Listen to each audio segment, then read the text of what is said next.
मेरे प्रिय बच्चे, तुम्हारे मन में क्या विचार चलता रहता है? ऐसा नहीं है कि मैं जानता नहीं हूँ। तुम्हारी मनोस्थिति, तुम्हारे मन में क्या चल रहा है, मैं परिचित नहीं हूँ। मैं तुम्हारी अवस्था से भली भांति परिचित हूँ।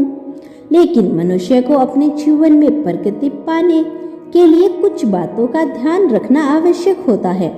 मनुष्य जब अपनी सत्ता को छोड़कर किसी दूसरे को सर्वश्रेष्ठ मानने पर मजबूर हो जाता है, तब वह स्वयं का आलंकन अत्यंत ही कमजोर रूप से करने लगता है और यही से उसकी तकलीफ प्रारंभ होती है।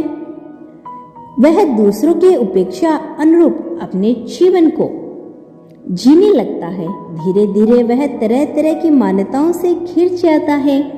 तुम चाहते हो तुम्हारे जीवन में प्रगति हो, तुम चाहते हो कि तुम्हारे जीवन में उन्नति हो। सर्वप्रथम तुम्हें इस संदेश को पूर्णतः अंत तक सुनना होगा। चाहे परिस्थिति कैसी भी हो, इसे बीच में छोड़कर जाने की भूल नहीं करनी। तुम्हारी समस्याओं को जड़ तुम्हारे विचारों से ही उत्पन्न हो रही है। तुम या तो अतीत में जी रहे हो या भविष्य की कोरी कल्पनाओं में अपना जीवन जीने की योजना बना रहे हो। तुम्हें यह वर्तमान जीने जैसा लग ही नहीं रहा। नियंत्रण अतीत की गलतियों को विचार करते रहते हो या भविष्य में क्या होगा उन परिस्थितियों के बारे में विचार करते रहते हो जो तुम्हारे हाथ में नहीं है। केवल उसका विचार करते हो। किसी से कैसे सामना करोगे, कोई परिस्थिति आएगी तो कैसे उससे निपटोगे। इस तरह की बेवजह बुनियादी बातें नियंत्रण तुम्हारे सोचते रहते हो। तुम्हें लगता है कि दुख ने तुम्हें घेर लिया है। तुम्हें लगता है कि तुम्हारे चारों तरफ दुख रहा है।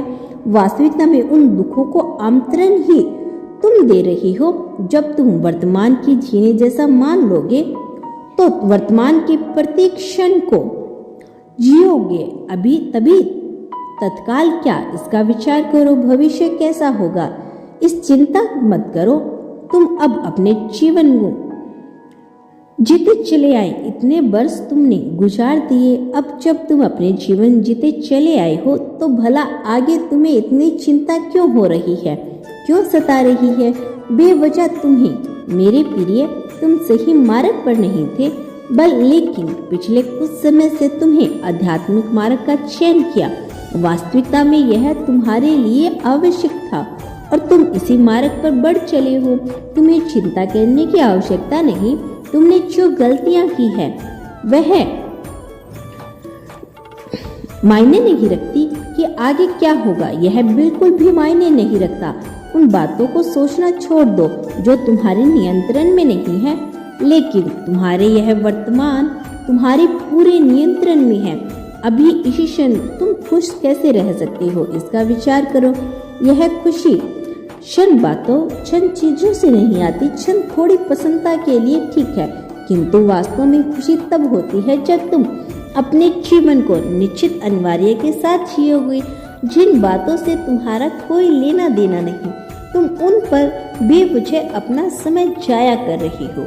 दूसरों की बातें करके, दूसरों का विचार करके, किसी ने क्या कहा, किसी ने क्या नहीं कहा, इन सब बातों का विचार करके स्वयं को नरक की आग में झोंक रही हो। मेरे प्रिय बच्चे, तुम्हें बेवजह की बातों पर अपना दिमाग नहीं लगाना। सही और गलत के फेरे में नहीं पड़ना। यदि तुम सही और गलत के फेरे में पड़ोगे तो मान्यता और धाराओं के जाल में फंसते चले जाओगे। मेरे प्रिय बच्चे, इस संसार में सब कुछ इसी नीति द्वारा ही रचित है और नियति कुछ भी सही या गलत के आधार पर तय नहीं करती। मेरे प्रिय बच्चे, तुमसे कभी भी यह प्रश्न नहीं होगा कि तुमने क्या पाप कर्म किए और क्या पुण्य कर्म किए। मैं इन बातों का हिसाब नहीं रखता। नियति कभी भी इसका हिसाब नहीं रखती। अतीत में तुमसे क्या भूल हुई है और भविष्य में तुम क्या बेहतर करोगे। मेरे प्रिय बच्चे, तुम्हें इसका हिसाब नहीं रखना। यह जीवन जो अब तक तुमने गवा दिया उसका विचार न करो, किंतु अब जो तुम्हारे पास जीवन बचा है, चाहे वह एक क्षण का हो, एक वर्ष का हो या कई वर्षों का हो, इसे पूरी सुंदरता, पूरी ईमानदारी के साथ जियो। बिना किसी को खुश किए बिना किसी का विचार किए वह करो जो तुम्हें आनंद के लिए नीति। तुमसे कोई यह नहीं पूछेगा कि तुमने अतीत में कौन सी गलती की, यह नहीं पूछेगा कि भविष्य में तुम क्या सोचते हो। नीति तो केवल एक बात जानती है, तुम्हें इस जीवन को उपभोग करने का अवसर मिला है। क्या तुमने पूरे आनंद के साथ इसका उपभोग किया, बिना पछतावे इसका उपभोग किया? यदि नियति द्वारा पतित इस जीवन का तुमने पूर्ण उपभोग पूरी संतरता पूरी ईमानदारी के साथ नहीं किया तो सब कुछ व्यर्थ सा लगने लगेगा। नेतृत्व के बनाए हुए सारे मानक बेमान लगेंगे। जो पैमाने समाज से तय किए गए हैं तुम उसके आधार पर अपना जीवन जीना चाहते हो। यह तो अपने साथ किया गया सबसे बड़ा छल है। मेरे प्रिय बच्चे, अपने जीवन को ईमानदारी के साथ अपने अनुभव के आधार पर जीना प्रारंभ करो। मनुष्य जीवन के विभिन्न प्रकार की मान्यताओं प्रचलित है। कोई कभी किसी दिन बाल नहीं काटा, कोई किसी दिन शवम को स्वस्थ नहीं रखता, कोई किसी दिन कोई कार्य निश्चित तौर पर नहीं करता, तो कोई कुछ कार्य करने के लिए एकदम शुभ मुहूर्त का ही प्रतीक्षा करता रहता है। यह सारी मान्यताएं मनुष्य यह के विचारों से ही उत्पन्न होती है। प्रगति के हिसाब से कार्य नहीं करती। दिन, समय, काल, परिस्थिति, यह सब कुछ अपने आप ही घटित होता है। इस पर तुम्हारा वश नहीं है, इसीलिए इसका विचार करना पूरी तरह से छोड़ दो। क्या सही है, क्या गलत है, क्या खाना है, क्या नहीं खाना, क्या करना है, क्या नहीं करना, यह सारी बातें निरर्थक है, व्यर्थ है। इनका तुम्हारे लिए कोई मूल्य नहीं है, इसीलिए इसमें अपना समय गंवाने से तुम्हें कोई लाभ नहीं होगा। अपने शरीर को, अपने प्रगति को, अपने जीवन को समझाओ। तुम्हारे लिए क्या आवश्यक है, वह क्या है जो तुम्हारे लिए बेहतर है, फिर वह चाहे किसी भी दिन किसी भी मुहूर्त पर क्यों ना घटित हो रहा हो। जो तुम्हारे लिए सही है तुम्हें केवल वह करना है। तुम्हें अपने संसार को समझना है। इस ब्रह्मांड में प्रत्येक मनुष्य का अपना संसार होता है। आज तुम जिस देश काल परिस्थिति में बैठे हो उससे विपरीत किसी अन्य देश में किसी छोटी सी जगह पर कोई घटना घटित हुई तो तुम वह समाचार सुनकर यदि द्रवित हो उठते हो तो इससे भला तुम्हें क्या लाभ। इस संसार में सब कुछ घटित हो रहा है, हिस्सा अहिस्सा सब कुछ, किंतु तुम्हें यदि अभी अपने जीवन को बेहतर करना है वह करो जो तुम्हारे जीवन को, तुम्हारे अपने संसार को बेहतर बना सके। और बदले में प्रकृति को यदि तुम कुछ देना चाहते हो तो उसके लिए प्रकृति का संरक्षण करो। तुम पहरेदार के रूप में ही स्वयं को ही चोर के रूप में घोषित ना कर लो, स्वयं को सिपाही के रूप में घोषित ना कर लो। तुम केवल और केवल इसका उपभोग करने वाले हो। सामान्य जीव की भांति जियो, ऐसा जीव जो प्रकृति से उतना ही लेता हो जितनी उसकी आवश्यकता है। आवश्यकता से अधिक सामान एकत्रित करने वाला मनुष्य सदैव चिंतित ही रहता है। इस संसार में बहुत से मनुष्य ऐसे हैं जो किसी निश्चित मान को, किसी निश्चित वस्तु को कई वर्षों तक संजो कर रखते हैं, जबकि वह उनका ना तो उपयोग करते हैं ना ही उपभोग करते हैं। किंतु यदि वह उस सामान को किसी अन्य व्यक्ति को या जीव को दे दे तो उन्हें बड़ी तकलीफ होती है। ऐसा अहंकारी मनुष्य भला सुख की कामना कैसे कर सकता है। सुख पाने के लिए त्याग की भावना सर्वप्रथम आवश्यक है। मेरे प्रिय बच्चे, मैं जानता हूँ तुम चाहते हो कि प्रत्येक रूप से तुम्हें सब कुछ समझाया जाए। तुम चाहते हो कि प्रत्येक रूप से तुम्हारा साथ दिया जाए, किंतु उसके पहले तुम स्वयं को तैयार करना होगा। उसके पहले तुम्हें यह समझना होगा क्या जीवन कितना कीमती है। तुम्हें समझना होगा कि तुम व्यर्थ की चिंता पाल रहे हो, तुम बेवजह की बातों में उलझ रहे हो। तुम्हें धीरे धीरे उन बातों का त्याग करना है। जब तुम धीरे धीरे उन बातों का त्याग करोगे तुम्हें सब कुछ स्पष्ट होता चला जाएगा। मेरे प्रिय बच्चे, इस संसार में तुम्हें निश्चित तौर पर लाभ होगा, लेकिन लाभ के लिए स्वयं को योग्य बनाना तुम्हारे लिए अत्यंत आवश्यक है। मेरे प्रिय बच्चे, मनुष्य परमात्मा को विभिन्न विभिन्न प्रतीकों में ढूंढने का प्रयत्न करता है, किंतु वह कभी स्वयं के भीतर नहीं झांकता। जो वह पाना चाहता है वह उससे ही मिला है। जब मनुष्य बात को समझ नहीं पाता तो भौतिक संसाधनों में उसे ढूंढने का प्रयास करता है।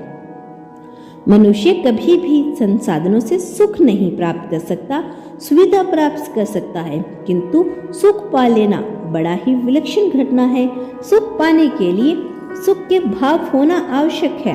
तुम स्वयं को नियंत्रण कमजोर की भांति महसूस करते हो, नियंत्रण कमजोर की भावना में रहते हो और चाहते हो तुम्हें शक्ति प्रदान किया जाए। या ब्रह्मांड तुम्हारी भाषा नहीं समझता। इस संसार में विभिन्न प्रकार की भाषाएं हैं, किंतु ब्रह्मांड जिस भाषा को समझता है वह है भाव की भाषा। तुम जिस भाव से जीते हो परिस्थिति वैसी ही घटित होती है।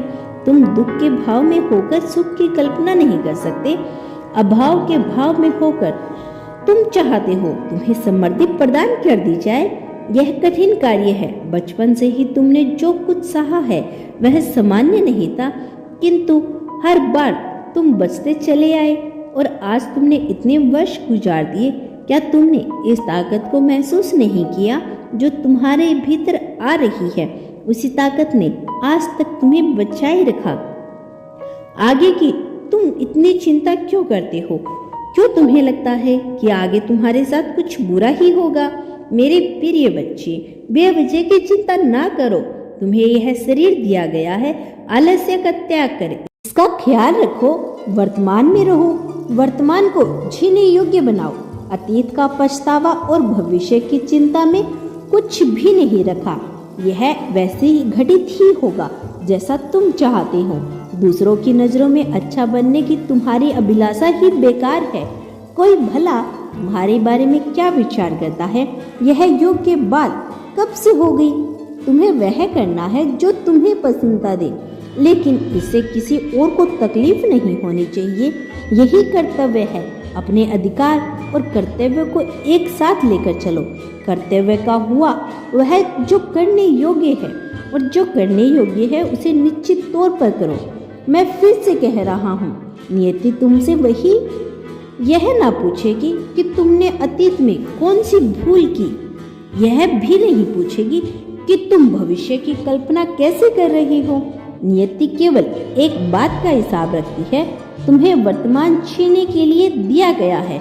तुम्हें यह जीवन जीने के लिए दिया गया है, प्रसन्नता के साथ सुखपूर्वक इसका उपभोग करने के लिए दिया गया है। क्या तुमने ऐसा किया या व्यर्थ की ईसा चलन में फंसे रहे? कौन तुम्हारे बारे में क्या कहता है?